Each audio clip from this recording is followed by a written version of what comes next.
Bryan, are you receiving us? Hi, Bryan. Hi, everyone. How are you doing? I'm fantastic. How's everyone there? John, Bryan, super. I'm John Dooley, I'm the chairman.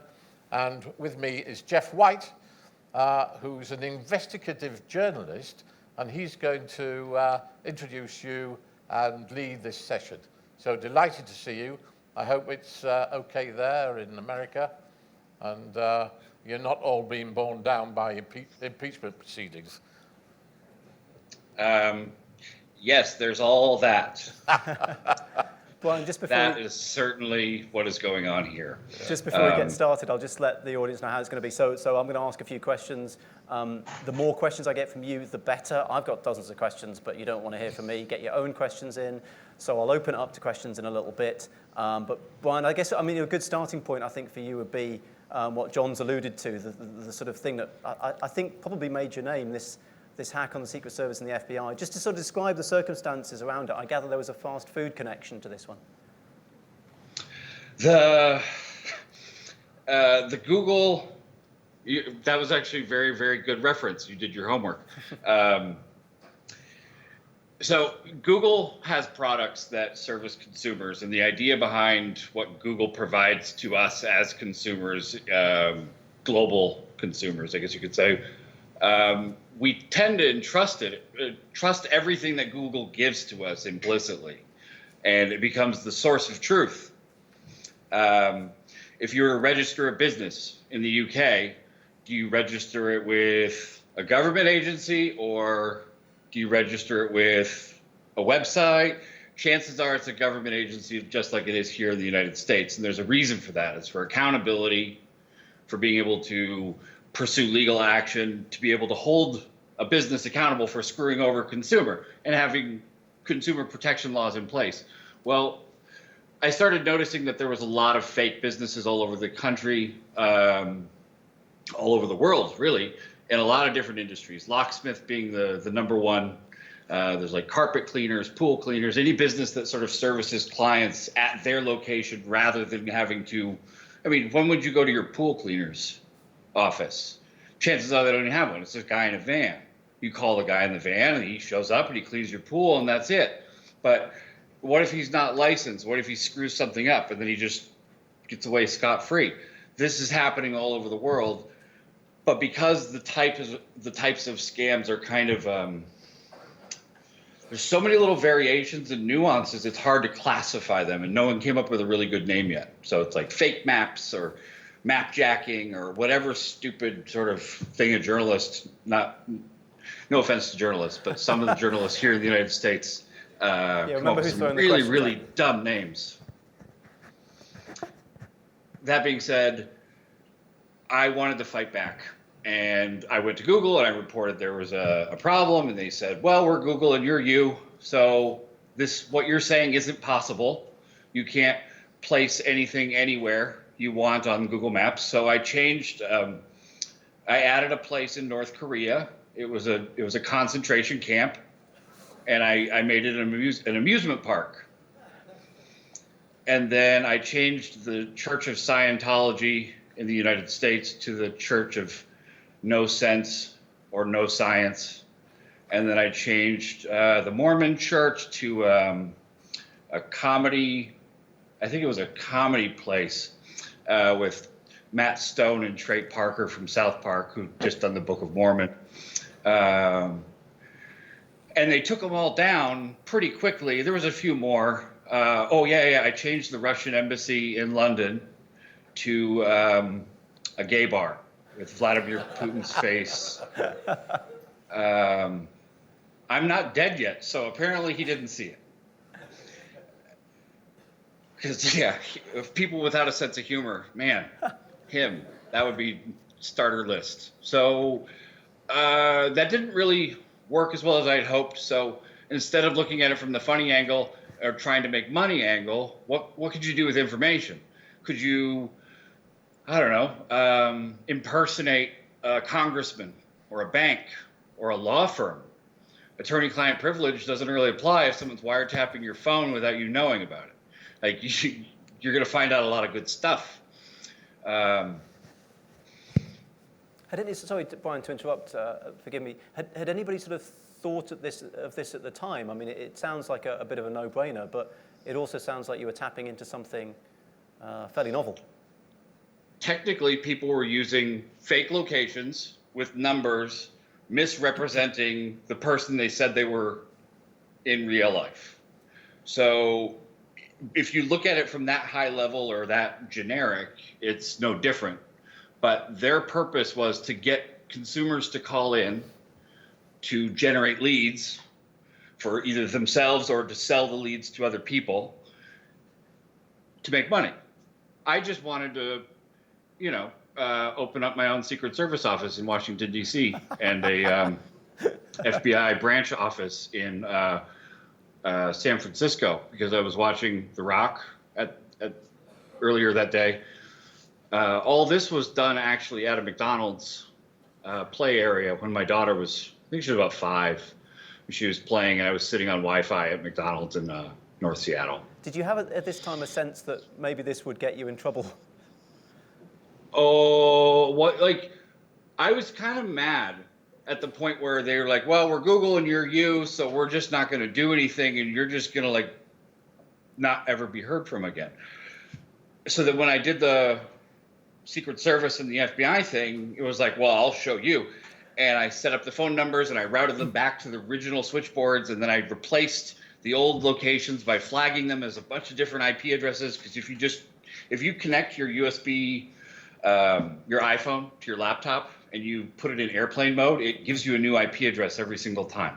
So you can be a completely different, unique IP without having to buy a proxy service and have really, really good LTE or 5G internet. There's a little trick for you. So does that still work, by the way? Because as an investigative journalist, that's quite useful. There's lots of different platforms that you can pretend to be multiple people and flag things and get results as if the crowd has voted. Until someone comes up with a way of determining, okay, this person's user ID is this person's driver's license number, and this person can only vote using that once, and you can't go and manipulate the system. Somebody has to come up with some verification that works with government and private sector to provide more authentic reviews, but no one has yet. So I flagged them 5-6 times. They disappeared. Mine showed right back up at the top.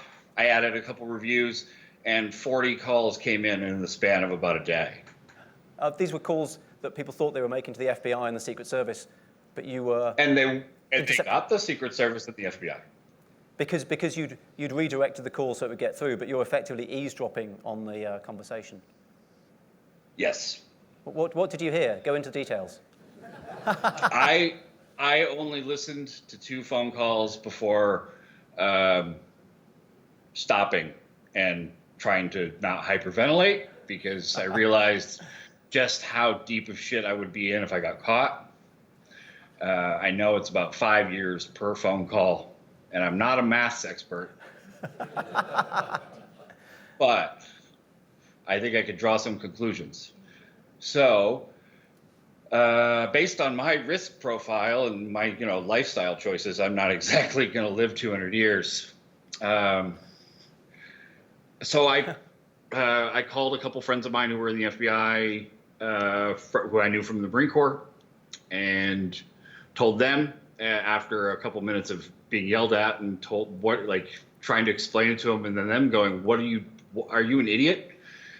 Well, we knew this, but so then I ended up going and turning myself in, which didn't work as well as I had planned.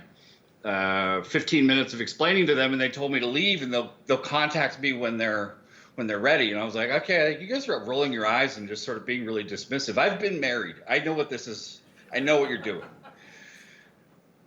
But when you first went, it all boiled down to the last little bit of that conversation where I said, I can prove it. And if I can't prove it in 5 minutes or less, that's it. So I had him pull out his phone, and I said, call the Secret Service in Washington, D.C. And there's like 3 agents and me, and we're on a tiny little lobby of the Secret Service downtown Seattle. And he goes, okay. And he pulls out his phone, he taps on it, and he puts it up to his ear and talks to the agent in Washington, D.C. And we could all hear him talking to him, but he had his phone up to his ear. When he hung up, I got a notification on my phone that I had a new call come in. Would you like to listen to the recording? I pushed play and pushed speaker, and I played back his conversation for him, and the other guys could now hear it. And they lost all their senses of humor at the same time. But just to be clear, I'm not quite with it. So when the agent was dialing that Secret Service number in New York, how was he ending up dialing the number that you'd injected into the system? That's the David Copperfield, David Blaine bit, street magic, trying to predict what someone will do. We assume that Google is the source of trust. Right. People with Android phones, chances are you'll look it up in Google or you'll look it up in Google Maps. You'll type in Secret Service Washington, D.C. or Washington, D.C. Secret Service. It's like 95% people will search for the first 4-word key phrase. And it's almost always category and type of business followed by city and state or country. So then that's what they got. Yeah. And he just pushed the call button on the Maps app instead of having to manually dial it. But the call button doesn't show the area code. And the area code was completely wrong. Just to cover this with the audience, I mean, you know, what you're describing, as you say, is punishable by prison time. Let's cover this off. You're not recommending people do this now, are you? I think it's one of the dumbest things you could do. And I do not do this. Let's step back from this for a second, though. I mean, there's a bigger issue here, isn't there, about the issue of trust. You know, as you said, we trust Google and we trust it too much. The idea that nobody's vetting that trust. But there does strike me to be an issue for people like the FBI, the Secret Service, you know, in the UK government, our National Crime Agency. It's about sort of policing your estate online and making sure nobody's spoofing you. You know, that's come up today. Is that the bigger lesson, and are people doing it? Well, in the wild, I have not caught anyone or heard of anyone doing this kind of thing to gain intelligence. But if they have gotten caught, would it be publicized? Probably not. That's probably not, because the people doing it would be conducting espionage in a really, not brazen, but there's a lot of ways to get tracked. But you can hide your money. You can spend things in Bitcoin and Monero and all these other sort of digital currencies, and you can buy services through these things that either people have hacked and then are selling. So to stay anonymous, you can actually look like a fairly legitimate business, which is why here in the United States, we get 50 spam calls a day from people, even though there's supposed to be fines in place, and you get the Consumer Protection Agency and all these other people say, hey, we're going to fine these people $10,000 for calling you at 5 a.m, but it never happens. It's hard to track them down. Just prior to this, I mean, prior to the experiment you carried out with Google and Google Maps, had you done a lot of sort of cyber work before that, done a lot of sort of spoofing work before that, or was this just something that, as you say, you picked up because you found this hole and wanted to make a noise about it? To be completely honest, I picked it up because I got clean and sober in 2013. And I had suddenly a lot of free time on my hands. And subsequent to this then, so obviously the FBI, the Secret Service get the hint. What happens to you afterwards? What's the postscript to this? 4 hours in an interview room. So they lost their sense of humor. I lost all my stuff. And then there was a guy with very gentle hands and then some gloves. 4 hours sitting in a room. Wait, he wasn't doing that to you for 4 hours, was he? Because that's a very thorough inspection. You go from one end to the other if you're doing 4 hours. Yeah, there's some things I shouldn't leave to the imagination. I'm definitely, wow, thank you for that. That was wonderful. So, I explained it to him for about 2 or 3 hours and then waited for about an hour and a half afterwards. Agent with me in the room the whole time, sometimes 2. They will not let you see their guns. I asked, And he said, well, we can't let you have it. You could have brought in a bullet. And I was like, you searched me.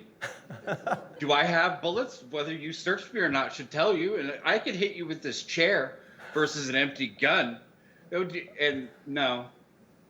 But I figured I wasn't going to go to jail forever for being a smartass at the very end of the interview. It was going to be for the other stuff. And ultimately, they called Google. Google denied the problem. Secret Service agent in charge of the West Coast was at Seattle at that day. He called Google and told them to shut it down. Their lawyers got involved, and then Google Mapmaker and all new business registrations for 2 months were shut down completely, and I started getting death threats, Wow. which the Secret Service investigated and took care of immediately, which was super cool. This was death threats from pool cleaners and locksmiths Locksmiths and so on. and people making money off of the cottage industry of building these things for bad people. So and then obviously your career since has been in the same, well, similar sort of area. What's been your sort of concentration since then? Have you continued going with the sort of spoofing side, or have you broadened out? What's kept you busy in the intervening years? Learning as much as I could about everything to try and stay current. I mean, there's so many different things that kind of happen every day. It's like, I did a mobile hacking phone story with a journalist who used to be on the Today Show on Friday, and that aired Monday. It was Android phone hacks and USB chargers in airports being a dangerous source, and people can infect it with malware. So I infected his phone with malware, got his wife's phone number and his bank account number and all his text messages, and then we put it on air. So trying to stay current with all the different techniques, being able to educate people, and then be able to feel like I'm making any sort of a difference whatsoever. Speaking is actually becoming more and more of a thing. There's not a lot of cybersecurity people who really like people. And the thing about, I guess, if how many people read the Gartner or like future IT reports that are going to come out this quarter? Raise your hands. Gartner readers, raise your hand. That's about. You want to know? You want to know people. what's going to be in them? Go on. Cybercrime is going to go up. The amount of breaches are going to go up. The amount of viruses and malware are going to go up. The types of malware up. You see where this is going? You don't need any of those stupid reports. One of the issues that comes up is about training of people in cybersecurity. I mean, it's heartwarming to see there's more training courses, there are more university courses people can go on. There are university courses, whereas there weren't before. Some people I speak to are kind of concerned that you go on the course and you learn what the teacher has seen over the last few years, and what you actually want is somebody who comes from completely outside and shows you all the stuff that's not been caught already. You seem to come from a kind of outsider background, and I wonder, do you see that? Do you see people in cybersecurity who've just been trained, by the book or taught to the test, as it were? Most people that I would respect or go to for advice have maybe 1 or 2 certifications. Maybe. Some of them have quite a few because they become pretty prodigious consultants. And so you need quite a few certifications, and some for the pen testing and things like that. Or if you want to be a manager, getting a CISSP. None of those are really bad options.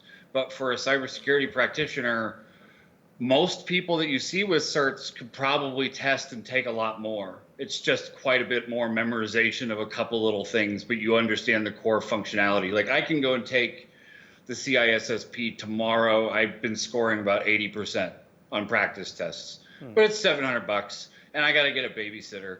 And I'm a single parent of 2 kids, like full-time, 99.999% of the time.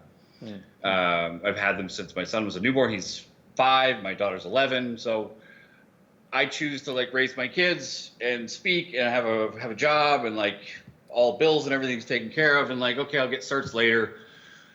Learning stuff you'll learn on the fly.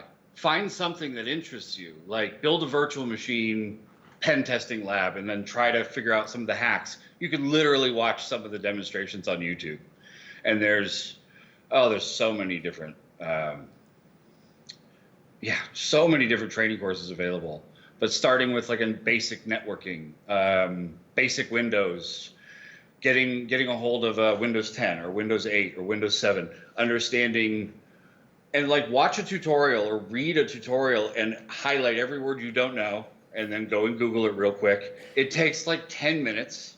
I do it every day. Like there's tons of things I find out. And now I'm trying to translate most of my speeches back into Japanese. I'm fairly fluent in Japanese, but not in cybersecurity. And I want to be able to speak to the cybersecurity sort of culture there. And so I'm learning a whole bunch of new words. It would be remiss of me not to ask you about this. I mean, we've had an announcement today from the UK government. There's obviously been a very controversial decision about Huawei that they've had to make. And they've now decided, we know, to allow Huawei into non-core bits of the network and sort of cap the amount that Huawei can have in terms of the UK. I mean, I'm interested by this. You know, what do you make of this idea of allowing somebody like Huawei into the non-core bits? I don't really know what non-core bits count as. Do you get all of that?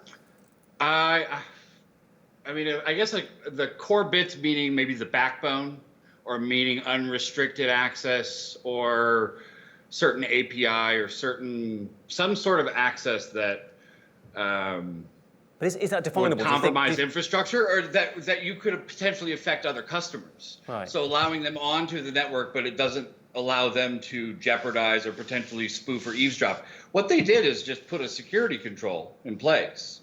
This is a textbook like, okay, are we going to let them in? No. Are we going to let them in with conditions? Yes. Yes. What are the conditions? What are the controls that we can implement? Okay, don't let them into the core bits. Don't put Boris Johnson in charge of anything. Don't put Donald Trump in charge of anything. Like, put them in a box, seal the box, and then push it off a cliff. Do you think, I mean, the big threat from the US has obviously been, well, we'll stop sharing intelligence with you, et cetera. And some people said, well, you know, that's potentially just big talk. I mean, do you think the US is worried about this enough that they would start going, well, hang on, we can't share a lot with the UK now? I don't think the U.S. current foreign policy decision maker knows what the hell he's doing. Right. So that's more political, obviously, than technical, according to you. Yeah. Hang on. Let me call Taiwan and accept a congratulatory phone call from a country we don't acknowledge exists. Hold on one second. I'm going to fix North Korea. No, it just doesn't make any sense. So the UK seems to be a bit more pragmatic when it comes to, okay, we're not going to tell China, no way, you're not going to get to play here. China's made a ton of assertions that Huawei is not influenced by the Chinese government.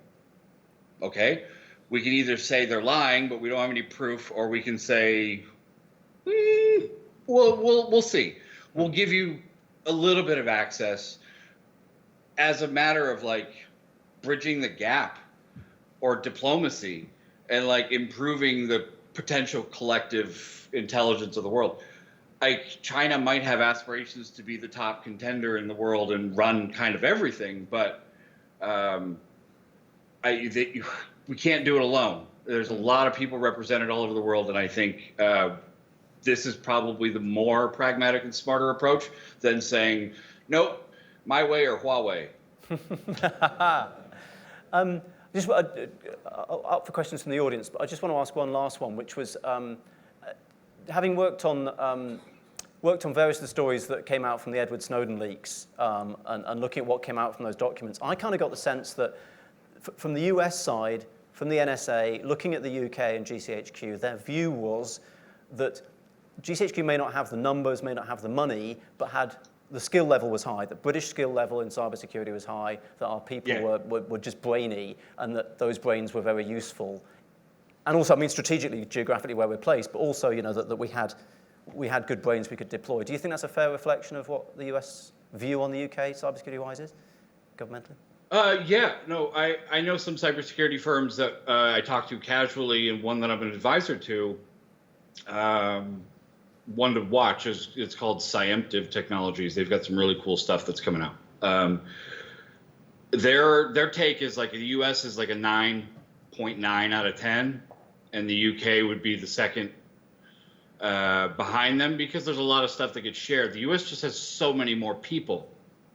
And you got to think about it from like a siloed approach where you got to get a guy who's an expert at hacking an Android phone of this version type on this type of cell network. So the variables become really, really sort of extravagant. So you get this sort of like, okay, I need to break into a Windows box. Yeah, but it's on the moon. Shit. All right, well, how are we going to do that? Like, so we've got Charles, who knows this specific bit of it, but he doesn't know how to do anything else. Like, he doesn't know how to talk to people. He couldn't get a date to save his life. He can't figure out the vending machine, but he can hack into the moon. Like, that's how specific some of these guys are, and there's hundreds of them. And a lot of the people that I went to, was in the Marine Corps with at the Defense Language Institute were intelligence guys. And they end up going places like the NSA, Fort Meade, radio reconnaissance battalions, and all these sort of intelligence gathering, sort of grooming and feeding grounds where people slowly become these leaders that end up running major things. Happy to take questions, by the way, from the audience. Somebody's got a question for Bryan. Stick up your hand. Now is the time for free cybersecurity advice from Bryan, if you're up for that. So stick up your hand if you've got a question. I've got tons. I want to ask one more, actually, about Iran. You've spoken about Iran fairly recently, and obviously after the sort of assassination of Suleiman. I've forgotten the guy's name. That's terrible. No, not Khashoggi. The chap recently. Soleimani, that was it. Beg your pardon. There was a concern, obviously, about Iranian cyber retaliation, Iranian retaliation generally, and cyber retaliation. Have we seen much signs of that? Is that something we should be worried about? Again, I don't think we would notice so much. I mean, there are some threat websites that kind of show the attacks coming from one place or another, but it's hard to differentiate sometimes between a scan or someone just going, okay, I'm getting an archive of everything that's on the internet right this second, and they just cache everything that's publicly available, and that's a regular scan that happens. Like, as soon as you plug your router in at home, your little Comcast or whatever it is, it's starting to get scanned or pinged and eventually hacked by robots over and over and over again. So if you don't change your passwords, that's bad things are going to happen. And it's not a matter of if, it's a matter of when, because it's not people. It's not people sitting there doing it, getting bored, deciding they don't want to do it anymore. It's somebody programmed it and then they walked away and they're doing something else. So it's only further down the line then that you find out who's hit you. The scanning could go on automatically from anyone. It's later on when they actually do something with it, you might find out, right? Who they are, what they're after. And a lot of times with Iran, there's nothing you can do at this point. Like, what are you going to do to defend your home against Iran if they're pissed at you? Like, I'm not sure whether it's homes they'd be after, though, Bryan, isn't it? More sort of government institutions and so on. Right, but government institutions are not going to let us know that they're being attacked, because that then says, okay, well, they're doing it, and they're like, we didn't do it, and then it becomes this public he said, she said thing. So the diplomacy side there's nothing at all. We all know that China's hacking us and we're hacking China, and that the UK is doing the same thing, and everyone's kind of doing it, but nobody really publicizes, like, we have offensive operations going out, putting out a news bulletin. There's no press release for any of that. It's all covert behind the scenes, and it's almost like accepted practice. So Iran's not going after consumers. Chances are you'll get hacked by North Korea or China or Russia way before Iran. Iran doesn't hate Americans or British people as much as I think we're being led to believe. I think there's a few shitheads in charge of a lot of things in lots of places, and that needs to change. You mentioned your background in the U.S. Marine Corps. Is that, I'll be honest, the distinctions of the U.S. Military system and who does what and how they do it are a bit beyond me. What's the sort of culture there, and how has that informed your sort of cybersecurity kind of practice, as it were? I guess it's like, the U.S. Marines is very similar to the British Royal Marines. We're a department of the Navy in the United States. So there's the Army, Air Force, Navy. Navy has a sub-department for the Marine Corps. We call it the Men's Department. It's a total joke, but fully integrated. About 500,000 people active duty, which is the smallest service. Amphibious warfare, so ship to shore. We ride around on Navy boats, get off in stupid places like Pattaya Beach, where you get drunk and make out with a girl, but it's actually a boy. Happens to so many people. It's so funny. And yes, and how has that informed your cybersecurity practice, Brian? No, but you see what I mean. A lot of the times we're studying and working on ship and on bases and doing joint training operations. From a cybersecurity perspective, it's just uniforms, just people wearing uniforms at a computer. But from a signals intel perspective and from like a gathering intel, there's some really, really high tech and high speed kit you get to work with. That's all top secret or above. So a top secret clearance gets you, like, you could be a banana salesman with a top secret clearance, and they'll train you in cybersecurity because the clearance is the hardest thing to get. So if people go for something that has a clearance. It's not worth just randomly going for whatever. If you can get something with a clearance, it's worth it. It's worth getting the background and the discipline in the fundamentals, because they'll pay for tons of the training and send you and hit you with sticks to make you do it. And was the cybersecurity aspect something you went into while you were in the Marines, or was that only come out afterwards? I couldn't quite know. Oh, well, I was always into computers. I mean, when I was a little kid, we had the first Mac when I was like 2 in like 1985. And I was pretty much on that until high school, and I realized, oh crap, I should have learned how to talk to girls. But that was way too late at that point. And computers, but yeah, I ended up getting divorced and clean and sober around 2013, 2014. And really I went and took a CCNA course, and I ended up taking 6 Microsoft certifications at the MCSE level or higher for Skype for Business, which was Link at the time, 2010 and 2013, and some advanced troubleshooting things for a job, and ended up getting a better job, and then ended up wiretapping the Secret Service, and then a whole bunch of other people. And then someone's like, hey, you should write a book. And then that book was, since it was written by me, it was not very good. But that led to bigger and better opportunities. And Good. Actually, talking about books, we were talking earlier about, I did a series for Audible on the dark web. But we were talking about that, and I just wondered, at the time, I think when I made it was a few years ago, and the dark web, I think, was still a thing. It's still a thing. It is still a thing. It still exists, obviously. But I do worry that I may have over-egged it at the time in terms of the risk. And I certainly worry that since then, things may have moved on. I mean, do you still see the dark web as being a big risk, or has it moved on, and if so, how?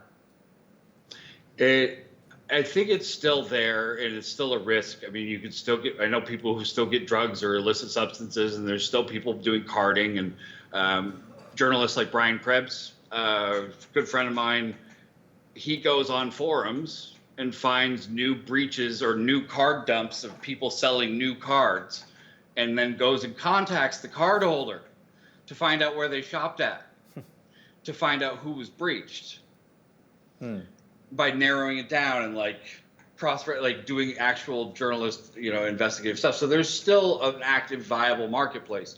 Yeah, maybe you might not be able to find a hitman, or you might not be able to find some of the more nefarious stuff right off the bat. You probably have to go meet people in forums, and they invite you to places. And but there's still pedophile rings that get brought down every day, and whether it's anonymous to the U.S. government or someone in some Interpol joint operation. So it's still a viable place, and people are making the Onion and Tor network stronger, and trying to help make it better for people, because there are good uses for the dark web, quote unquote. But yeah, there's a lot of people who just want to buy drugs. We have a question here. I think it's a microphone we can take. This chap here with his hand. Ward from Think Cybersecurity. You talked earlier about trust and people trusting Google, and obviously most businesses and organisations kind of rely on trust to function, and yet the bad guys exploit that. Have you got any thoughts on how we actually help people make secure decisions? Well, I think we already do that to some degree in some way that's actionable. Like, you get an email, you don't know who it's from. You check to see if it's an encrypted email, if you're on Gmail, and there's lots of little features built into Chrome now that alert you, hey, this website's not secure. Hey, this website doesn't have a certificate that matches the URL. Hey, this, that, and the other. They're using this version and you can't view them because it's insecure. So preventing consumers from doing what consumers do, which is just click, click, click, click. I'm tired of this. Click, click, click, click, click, click, click, and just going through with emotions and not reading everything. It's hard to do. It's hard to protect people from themselves, but you have to try. So come up with an idea. Hey, we should put up an alert. Anytime that this website shows HTTP versus HTTPS, we should do this. And then that alert now becomes a thing. And now hey, this website wants to track your location. Allow it or block it. So giving consumers more informed, it's going to take a while for everyone's collective knowledge to kind of rise up to a level that makes a difference. But I think it's really, really funny how all this tech, and it really boils down to understanding people and how to work with other people. And if you can't work with them and you can't communicate with them and you can't come together and find a solution, then yeah, you're going to get hacked a lot. Got another question here, just while the mic is going across to this chap. I just want to ask quickly, Bryan, do you think, you've obviously done work with media organizations and TV and so on. Do you think that has do you see a palpable impact to that with people, changing people's awareness? Do you think when you go on telly and talk about this stuff, it gets through to people? Yeah. People share them on Facebook, and then there's always encouragement about it. It's like, hey, I know that guy. Hey, I knew he was an idiot a long time ago. But I guess the good part about it is it gets people to listen, and if I can make it kind of interesting, and if I can make a news story a little bit funny with a smart-ass comment or something, and it gets a few more shares and a few more eyeballs, then great. In terms of, it doesn't have much of a monetary impact for me because I'm not really selling anything right at this moment. You can go buy my book, but it's available on Brian Krebs' website as an ebook for free because I believe that everyone should read it if they're a business owner, and it should have just been free to begin with. So, sweet. Idea being, we need to do better about educating and bringing up the collective knowledge of everybody around. So anybody who's in cybersecurity should feel like maybe a little bit of an onus to learn as much as you can and give back some way. Mentor someone younger, teach a class, participate in an online forum, whether it be open source or something on Reddit. Find a way to give back and improve and send the elevator back down. Good stuff. Good stuff. Thank you. I interrupted your question, sir. Sorry. Off you go. Mike Jones from the States as well. Go Navy.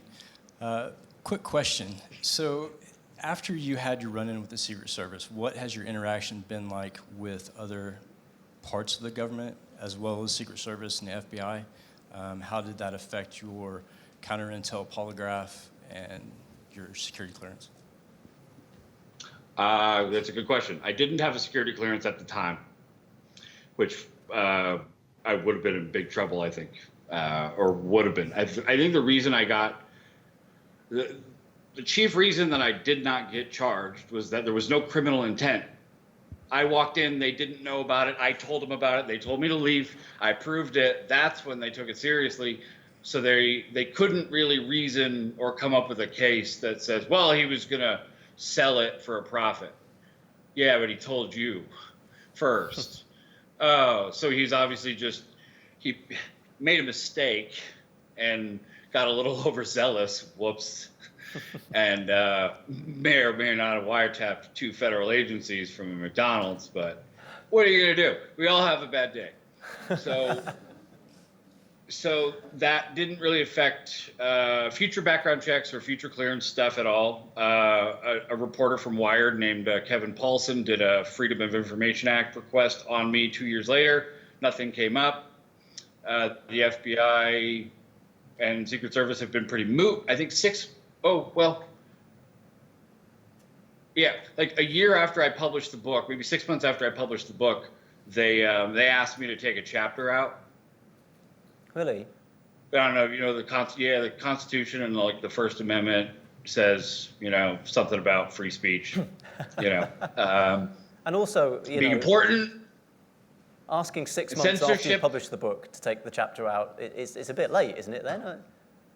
Yeah, but you know what their response to that exact question was?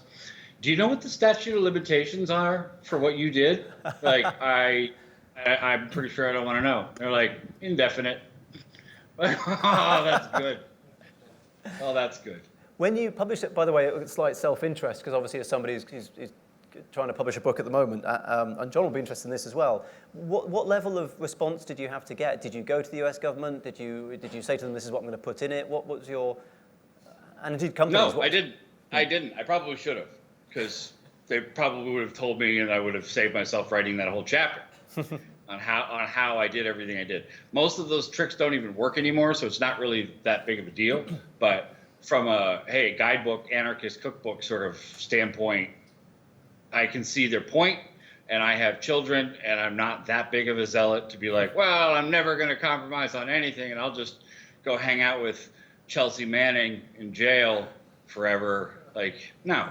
There's other fish to fry. There's bigger fights. There's other things to win. And I put the book back out, and everything was fine.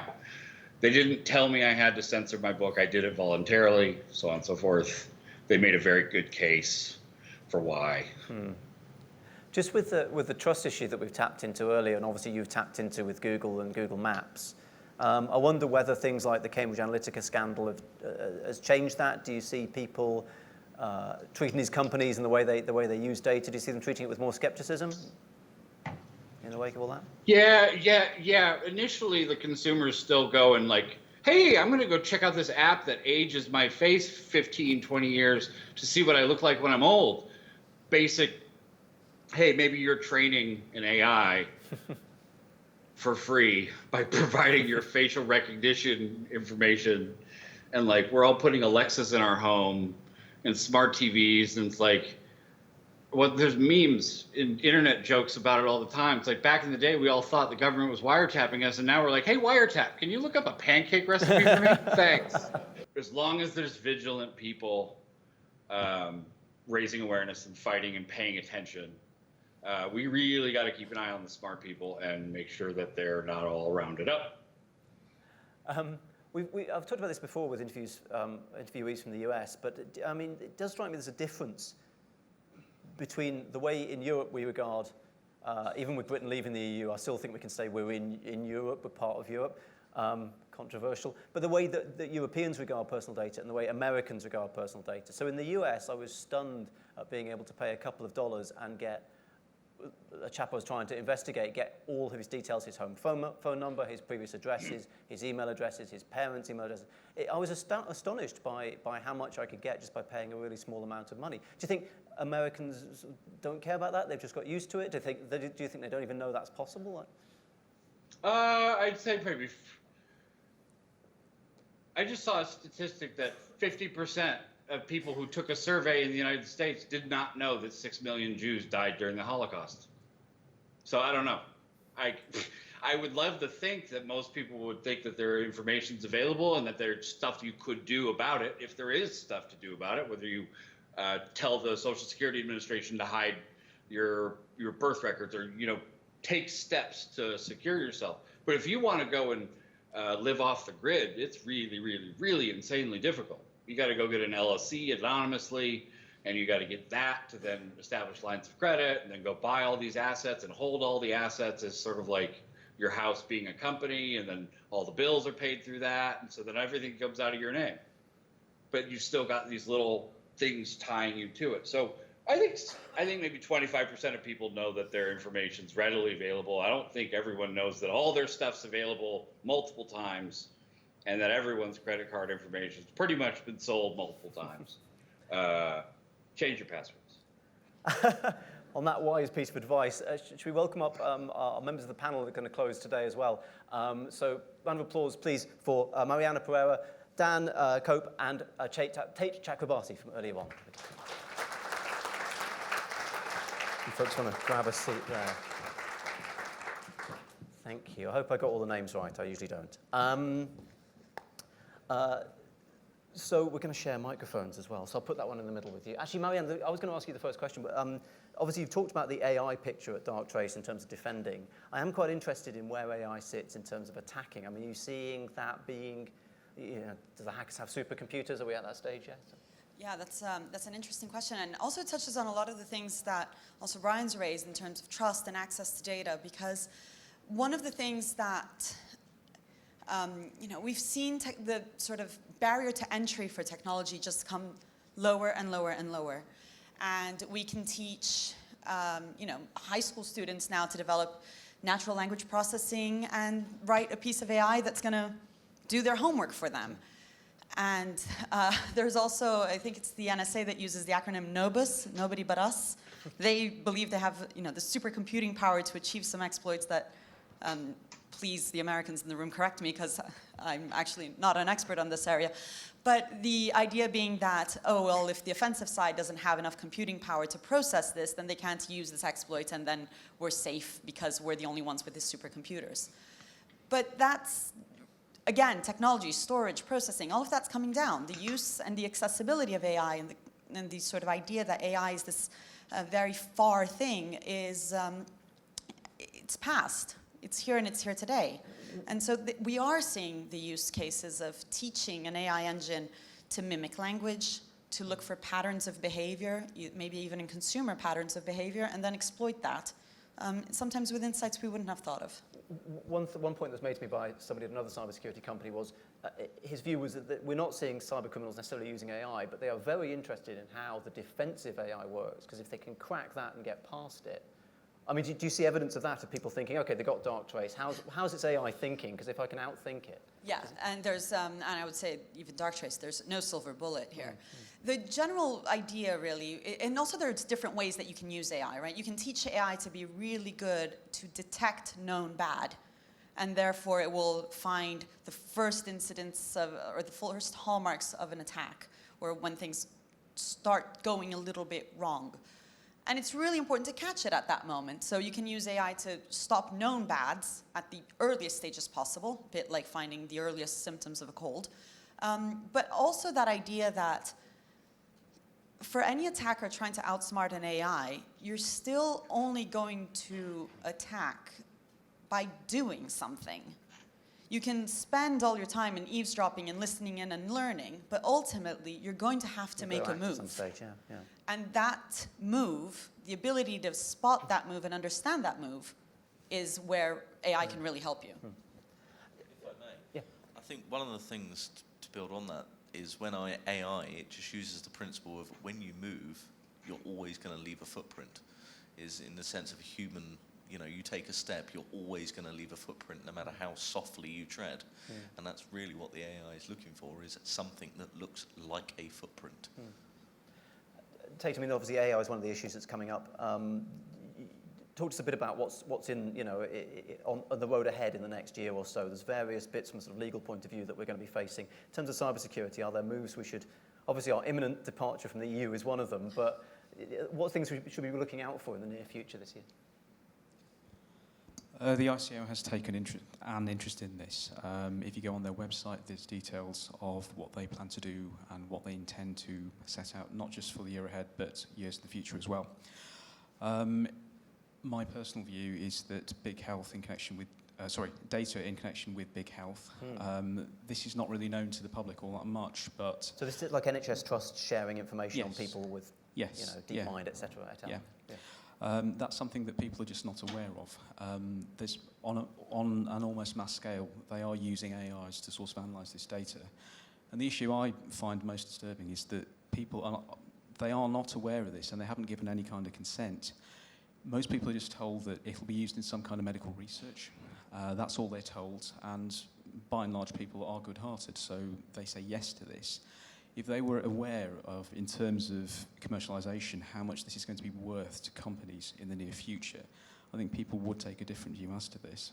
There's an issue of anonymisation, isn't there, in there as well, that often when this data gets shared, the argument is, well, it's anonymised, it's just scans of lungs and that kind of thing. Is that there are other people I speak to who say you can never anonymize anything, you can eventually de-anonymize it. Do you think it is possible, if we pass the right tests, to anonymize the data? I often have this conversation with my wife. She's a medical doctor, and she says that, quite similar to what you say, that you can take bits and pieces out, but there's almost like metadata in things like scans, et cetera, and those tags can be used to almost like trace back to an individual. With the right tools, people can work out who a person is. In all honesty, I think anonymous or fully anonymized data doesn't exist. It's not a thing. Everything to a certain extent is personified data. If you define anonymized, it's anonymized meaning no data set that you ever have could identify. There is no way in the modern day that if I take data from Facebook, LinkedIn, your credit card records and everything else and map that I couldn't work out from what you were saying. One of my friends, Tash, at the last conference I was speaking at, PrivSec, actually did this. She took a sentence from Mumsnet of, I have a codeine addiction. That was it. Ignored the username, literally just went on what she had commented, or the person had commented. Put it into Google, in 2 hours, found out that she isn't actually a mum and has no children. She actually works in a pharmacist. She also used to be a primary school teacher, that she's this age, she's done this is her career, this is what she's been doing, just from a comment.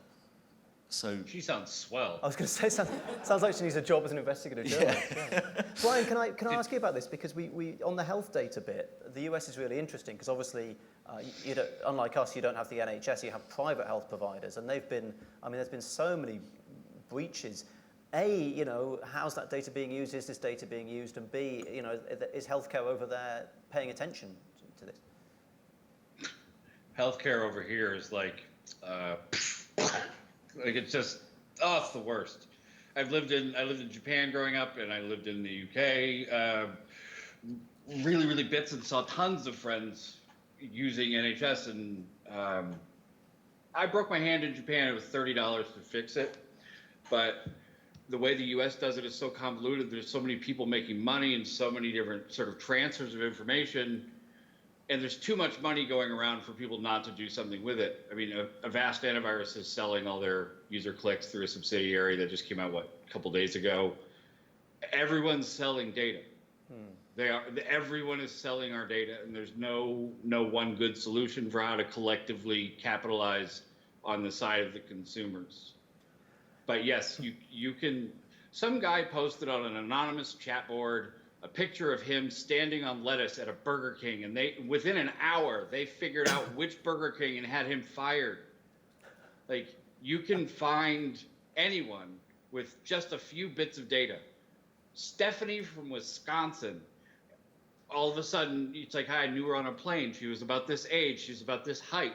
You start looking up some keywords, and you can look up on Instagram, and bam, you've got photos, and you're able to do what's essentially called doxing, is putting up docs about someone with socials and as much information as you possibly can to locate them and unmask the person on the internet. It's happening all the time, and they don't care whether the name is stripped off or not. The metadata is easily correlatable. that sounds very much like the Netflix series Don't F with Cats, with Lucas being found around the world and things like that. If you haven't seen it, it's a very good series. I haven't. That's one of my next on the list. I'm watching Schitt's Creek right now. Dan, you talked earlier, in your talk, you mentioned responding to a big breach and trying to get your head around the different ethics and different cultures of the different countries in which that global breach happened. Can you expand upon that? Because I found that quite interesting, but I was having trouble getting my head around that. Is it just that you're dealing with different legal regimes in every country, or are you having to deal with the actual ethics and the culture on the ground in different countries? Of course, the culture and country does have a big impact on how law proceeds in the country. So, our laws are different to the US. US has a different risk appetite in how they perceive laws and their ethics around that. California Consumer Data Protection Act has obviously come out. That has been definitely watered down from the ballot version, and I really wish they hadn't, but That's my opinion. Because that what you put up on the slide seemed fairly had a lot of teeth, even with what was there. I mean, you're saying it could have been even harsher than that. But Yeah, definitely. So the even more ballot, strict. which was Assembly Bill 375, for those who don't know, the Oh, writer, come on, everybody knows that. Does So everyone we can- know? He found out information from Google, from an engineer at his party, all that kind of stuff. And the actual Assembly Bill 375 had far more prescriptive things in the sense it banned people from companies even selling data without telling you and asking your permission at all in any shape or form. So I think that was quite interesting. I think that would have been a good thing, especially with Google. I'm sure Google would agree with that. People making money don't want to stop making money.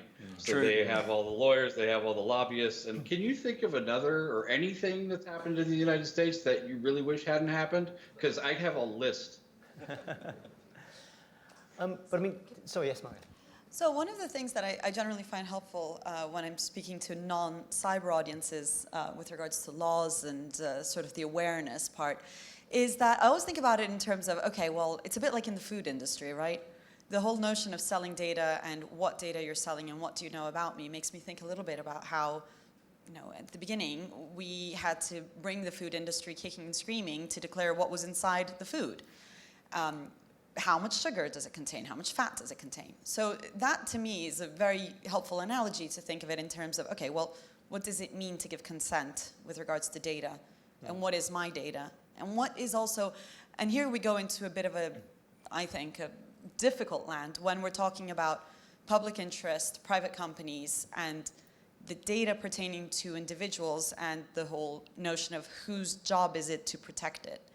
And ultimately, though, I come down on a bit what Bryan was saying, that we have, yes, it would be great if we all give back and taught a little bit and help people demystify the whole notion of cyber, but also how does that practically impact the people who are trying to say, hey, be more aware? Can we give them, you know, a bit more tidbits? Because I am sitting here thinking, yes, healthcare, and there's so much data that can be sold or shared, and a lot of it is also done for very legitimate purposes, where more data we share, the better chance we have at fighting diseases. And of course, the other side of that is the more data we share also with law enforcement, the better chances we have of shutting down the bad people and illegal activities and all that. So there's always going to be a natural tension here between who does that data belong to?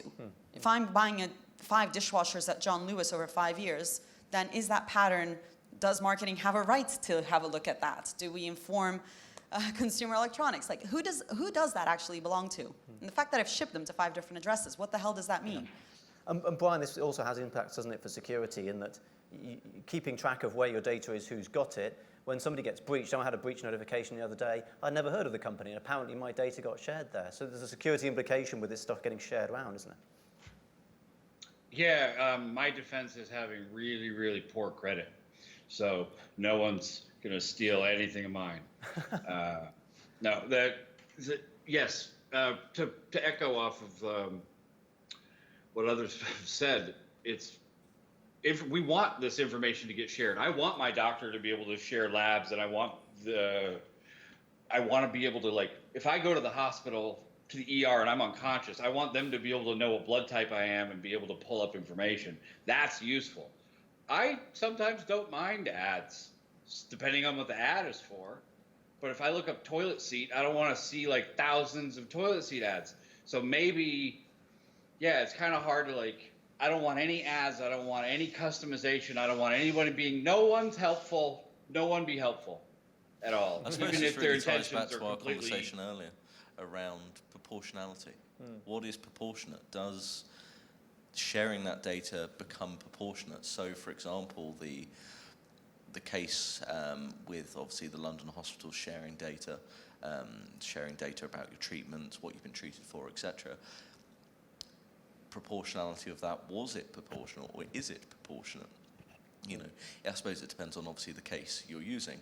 And again, you will obviously use legitimate interest to balance that against the rights and freedoms. But it's very hard to go, well, my definition of an appropriate and risk profile is going to be different to Bryan's, it's going to be different to Jeff's, it's going to be different to everyone's. So how do we really truly say you've taken appropriate action to secure data.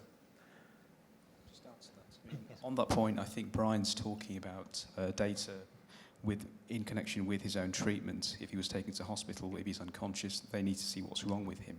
That's fine. He's consented to that, and that's to sort of help him get better. The issue is that companies who will just effectively be in receipt of the data, and we aren't told that this is happening, they will gain commercially from it. I do personally take issue with that, and more people must be aware of this in the future. It's interesting, we have a lot of these cybersecurity conversations that end up as privacy conversations. I think the boundary between the two is quite narrow. Sandy, that's all we've got time for. I'm sure you're itching to leave or get a drink downstairs. Please, if we could thank, firstly, Bryan Seely, but also other panellists, Tate Chakrabarty, Mariana Pereira, and Dan Cope as well. Round of applause, please.